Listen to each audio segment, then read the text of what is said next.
Welcome back, everybody. It's Zach here, bringing us another fantasy football video. This one, going over 3 quarterbacks that I've identified as some late round sleeper candidates, guys that I think you can draft really late in fantasy drafts this season that are going to be pretty rock solid for you throughout the entire course of the year.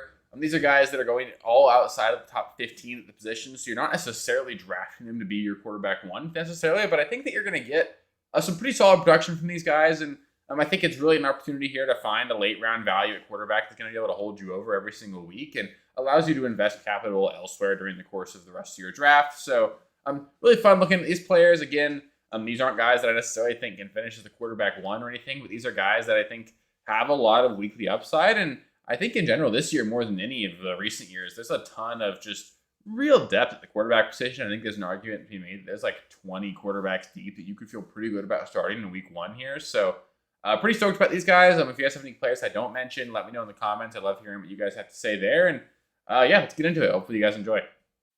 So the first quarterback I'm going to highlight here is going to be Trevor Lawrence. Like I mentioned earlier, I think quarterback is incredibly deep this year. I think you could argue there are roughly 20 quarterbacks you'd feel comfortable starting with in week one. And I think a clear example of that is Trevor Lawrence being the quarterback 19 by ADP right now. I know he's had a disappointing start to his career. Obviously, hasn't been the generational talent so far that he was drafted to be. And I think there's a lot of reasons for that. He obviously had Urban Meyer his rookie year, which certainly stunted his growth.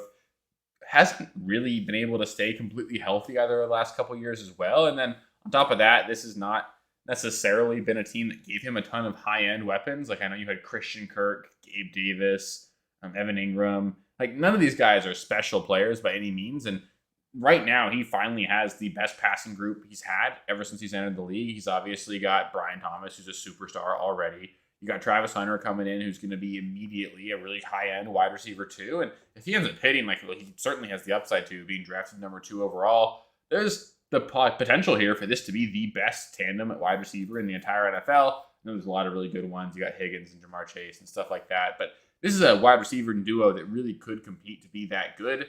You've also got depth at the running back position on this team. You've got Bayshal Tootin, Travis Etienne. You've still got Tank Bigsby. These are some quality enough running backs, but nothing that's going to make them a run-first team. This is going to be a pass-first offense. And with Liam Cohen, who came from Tampa Bay, another really high-flying, pass-happy offense with a quarterback in Baker who had obviously struggled early on in his career, sort of able to resurrect himself in Tampa Bay. I think Trevor Lawrence is an opportunity to do that here as well.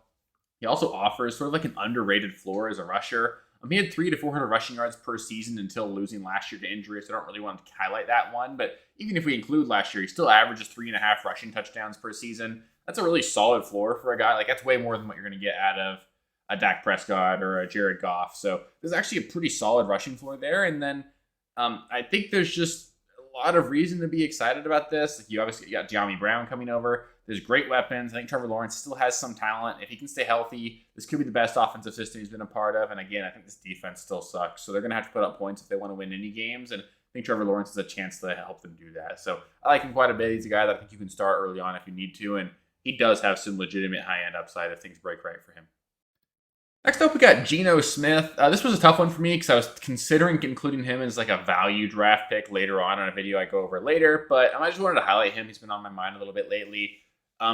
The real high-level point I want to make here is that I think there's almost a guarantee that Geno Smith, if he stays healthy, finishes ahead of his ADP right now. We've seen him be a quarterback one in the past, going back just a couple of years in Seattle. He's consistently throwing for 4,000 plus yards. That's something that a lot of guys never sniff. I believe the Bears haven't had a 4,000 yard passer in their entire existence. So that's certainly something to be excited about. There's a pretty great cast of weapons actually in Vegas. You've obviously got Brock Bowers, maybe the best tight end in the NFL. Ashton Ginty, going to be a superstar at the running back position. Jacoby Myers is solid. They added Jack Besh. They added Thornton. They've got some really quality weapons in this offense. And on top of that, I still don't expect this defense to be very good. This is not a defense that was good over the last couple of years. They're really reliant on Max Crosby being there every single week. And he's already started to get older, starting to have a harder time staying healthy. And, I know Pete Carroll's a defensive-minded guy. People expect him to come in and just run a defense, run the ball offense. Look at his last few years in Seattle. This was a really bad defense in Seattle the last couple of years under Pete Carroll. He's not necessarily a miracle worker there. I don't think he's just going to make this Raiders defense suddenly a top 10 unit. So I think he's a guy that in Geno Smith you can start every single week if you need to, especially in some plus matchups. There's some really good offenses in that division with Denver, Los Angeles, Kansas City. There's going to be potentially some shootouts that the Raiders find themselves in, and he's currently being drafted as the quarterback 25, which is just way too late. I bet he sniffs near the top 15 by the end of the year, and if he gets lucky from a touchdown standpoint, he could certainly be a top 10 guy this season.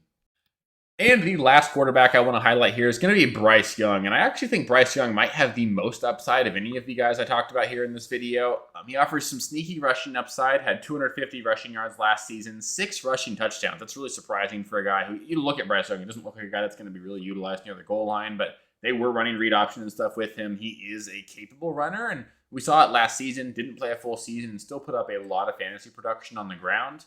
It was actually just still really solid. On top of that, this is the best cast of weapons he's ever had. Hasn't really had a true wide receiver one up until this point, but they added Tedroa McMillan. He is immediately the best wide receiver Bryce Young has ever played with.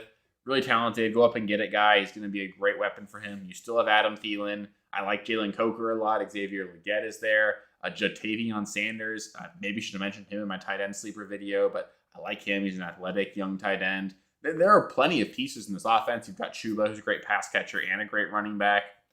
This Carolina offense, believe it or not, scored 30 or more points in each of their last 5 games at the end last season. Bryce Young really looked like he was turning the corner for this franchise, and I think with him potentially taking another step forward, with Tedroa McMillan coming in here and making this offense just a whole lot better, there's a lot of reason to be optimistic here. Bryce Young was the quarterback 9 over the last 6 weeks of the season last year, so after the bye, he was a quarterback 1, and he's currently being drafted as the quarterback 24 off boards. Again, a guy that I think has legitimate quarterback 1 upside, and this defense in Carolina is still not good. Maybe they added some pieces. You don't look at this defense and really see any superstars that stand out. It's not a very strong division. You've got games against New Orleans, against Atlanta, against Tampa Bay. Those are 6 games this season against really bad defenses. Bryce Young and this entire Panthers offense, I think could surprise us, could be pretty good this year. And if all those things happen, Bryce Young has a real opportunity here to be a weekly starter in fantasy. And at the quarterback 24 off boards, I think it's going to be tough to find better value than that. So I'm getting a lot of him in best ball right now. I think if you do draft 2 quarterbacks, I think he's a great guy to target as a guy that could end up really being pretty sneaky good this year. Definitely a guy you can stream in plus matchups, and if things break right, he could certainly be even better than that this year.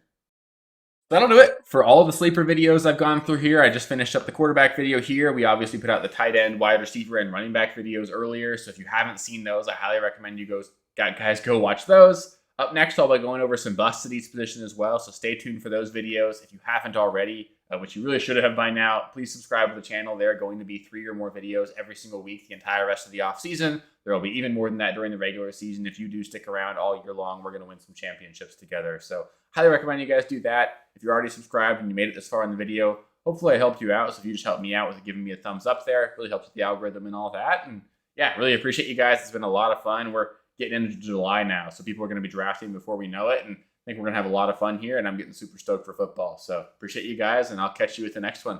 Peace. Thank you guys for watching. If you haven't already, please be sure to subscribe to the channel, like the video, check out these other videos here if you haven't. If you want more content, please feel free to follow me on Twitter at RealSteelFFB. I'll be more active on there as the season goes on. Thanks. Catch you later.